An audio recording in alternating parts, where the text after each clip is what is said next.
U.S. Steel Corporation today announced that it's permanently closing Jones 16 and Lockman steel plant is shutting devastating news. 200 American steel mills shut down all 1,000 workers. When you, as an economy, get rid of your manufacturing base, the results are very cataclysmic. You have a domino effect. You know, I always said our motto was, you dream it, we build it. Suddenly, I seen the sales dropping off. Mark called me up, he said, Dad, we lost a job. He said, somebody outbid us. It's not within the United States, it's somebody overseas.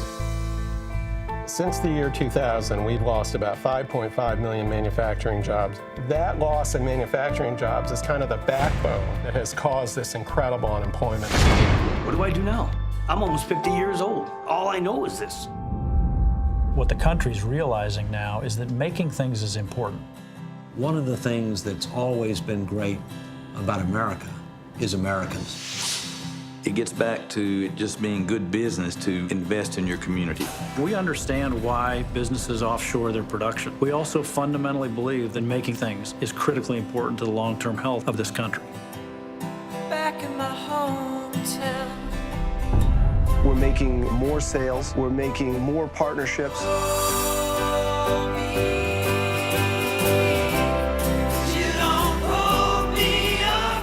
Knowing that we put shoes on a lot of people, it's something to be proud of. It's about believing in something. What if you fail?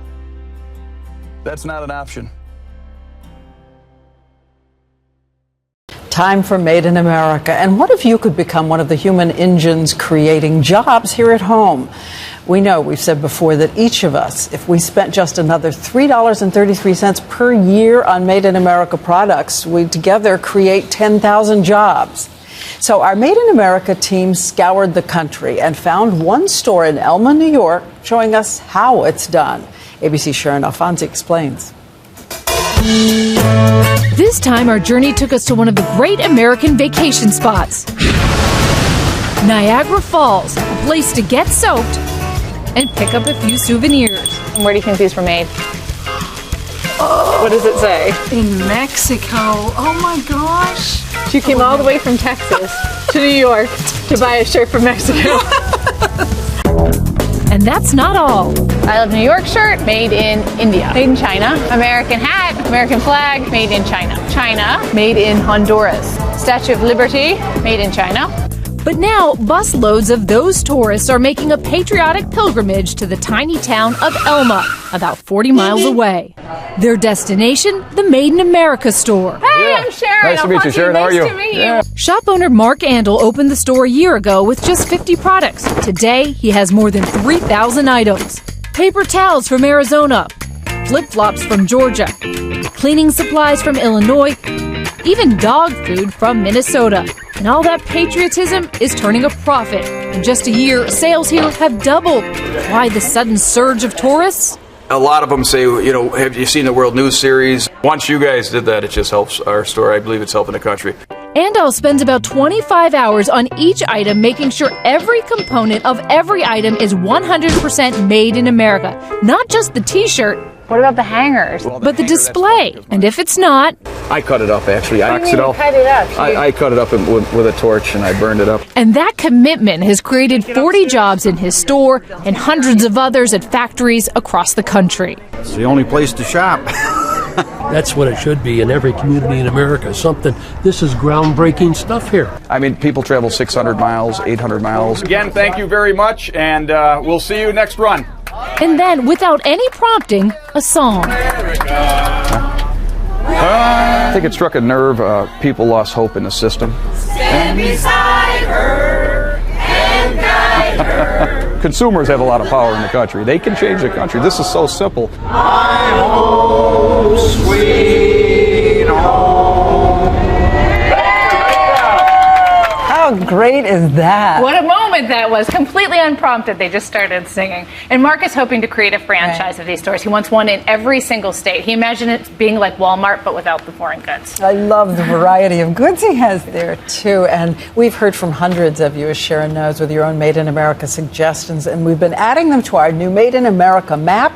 Head to abcnews.com/world news to find American-made products near you. I wait till you hear this story because when a small manufacturer had to lay off 40 employees, 60% of his workforce. He took action and he opened a store. At a store in upstate New York. Found one store in Elma, New York. Called Made in America. For the Made in America store in East Aurora. That only sells U.S.-made products. Fully made in the USA. Are things still made in America? How great is that? He wants one in every single state. He imagined it being like Walmart, but without the foreign goods. I love the variety of goods he has there, too. We're finding out that people really like all American products. That discovery has led to international attention and put his Made in America store on the map.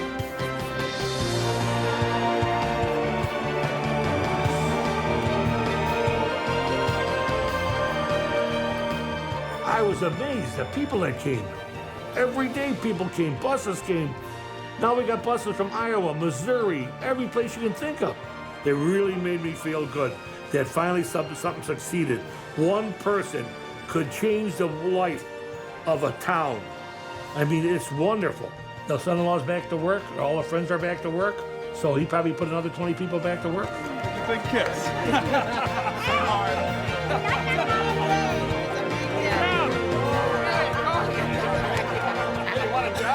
I'd like to put a store in every state. I mean, I'd like this store to be respected. I'd like it to be the roots so that this doesn't happen to our country again. We always have 50% of our products made in this country because our store is not just a retail store. It helps the manufacturers.